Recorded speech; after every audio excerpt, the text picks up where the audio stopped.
Hi, I'm Chris, and this is a quick video about working with these Gottlieb System 1 edge connectors. Um, there's plenty of videos already on YouTube about repinning these, so I'm not going to do that. But in my learning, I'm pretty new to this, there were a couple of situations where I wish there had been more information out there. So that's what I'm going to attempt to cover here. So ideally, when you're working with these System 1 edge connectors, you're replacing one of these old connectors with a nice new one. These I actually had 3D printed from a website. And so this is best case scenario. You cut one pin or you cut one wire, you put the new pin on the wire, you put it in here. You don't have to worry about getting the old wires out or the old pins out or anything like that. Super easy, straightforward. The next worst case scenario is if you have to use a tool like this to try to shove it in these connectors and get the pins out, because you're reusing the old connectors if you don't have a nice new replacement. I had to do that for quite a few. I've actually repinned most of this Gottlieb Genie that I'm working on. I've been through almost 200 pins at this point. I'm on the last little bit here.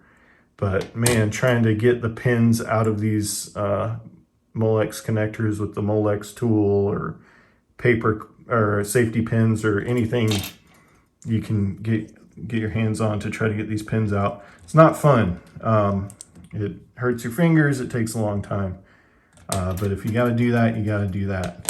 And then absolute worst case scenario, you've got a situation like this where the head of this Genie was ripped off, and they ripped out a few of these connectors. You can see the A3J4 has a few wires ripped out, and this A3J3 is just gone. I don't even have the old connector for it. So got a nice new 3D printed connector. I'm gonna put new pins on these wires and pin it up. But one of the issues I ran into, since I've just got a bundle of wires here, is which wire goes into which slot. So you can see in the background, I've got printed out some wiring diagrams from the Genie manual. You can usually find these online in PDF form. And I've drawn with pen and circle around the A3J4 connectors and then with squares around the A3J3s.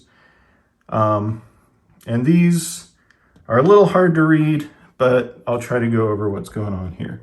So you can see we've got our A3J4 connector. You see A3J4-6 here.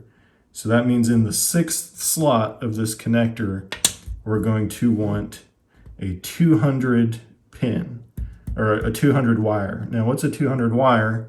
The manual also has these guides that tell you what the color codes mean. So 200 means 200, which if we look at the wires here, that's a red and then 2 black. So you can see this wire here has one red line and 2 black lines. So this wire we know needs to go into the 6th slot. Now we come to another problem. What is the 6th slot on here? They're not labeled. And how do you know which side is one, and how do you count on these? If you've got one of these Pascal all-in-one boards, they really nicely label on the front of the board which pin goes where.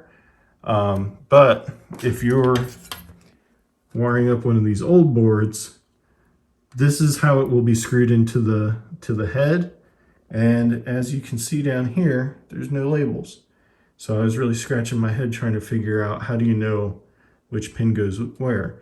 Well, Rockwell kind of helped you out here, but you're gonna have to take the board off and pull all the pins out. But you can see down here, we've got the slot for the J4, and they've got a little one right here on this pin. So what that means is the leftmost pin for A3J4. It goes on this way. So the leftmost pin here is number 1. And if you flip the board over, that means the rightmost pin is going to be number 1. And that's kind of a general rule. I wouldn't say that applies to every connector in every game, but it seems like on this Genie, every connector goes 1 on the right and then counts up from there. So what does that tell us? That tells us that down here we've got A3J4-1 is a 5-4, which is one of these green and yellow striped wires, a ground wire. And here you can see it's in the 1 slot, and that'll be the case on the new one as well. So slot 1 is on the right. And so from there, you can extrapolate all the other pins you need. These wiring diagrams are really kind of a pain, but you can see I've got all the A3J4s here and here. It's across 2 pages.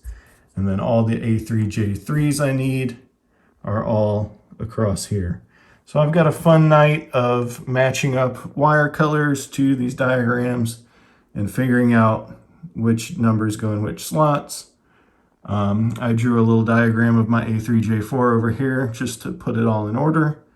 And I'm going to have to do the same thing for this A3J3, which is kind of a monster. But that's just part of the fun of working on these old machines. One more thing to keep in mind, there's 8 slots in here. I've only got wires for 1, 2, 4, 5, 6, 7. So that means I'm skipping slots 3 and 8. So that's one thing you have to pay attention to. Don't just start sticking the wires in order. You might have to skip some if you're in this worst case scenario like me where you're wiring up new connectors from scratch. And hopefully that helps somebody. That's what I've learned. All right, here we are much later. We got A3J3 all wired up. I gotta say, the colors on these Gottlieb wires are pretty difficult to make out sometimes. You'll have between 2 different wires, the color purple will be completely different. You've got to tell the difference between oranges and browns. It's just, if you're colorblind, good luck. I don't know what you're gonna do. But through process of elimination, I was able to figure out what colors go where.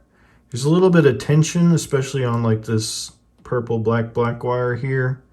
It was a little short, and this number 1 wire here, I'm not crazy about the tension on those, but hopefully these other plugs will kind of keep everything in place. But yeah, there we go. Finally finished. Got everything wired up. Nice brand new pins. Should have a really good connection on the board. And pretty soon we'll be ready to turn this thing on for the first time. Thanks for watching.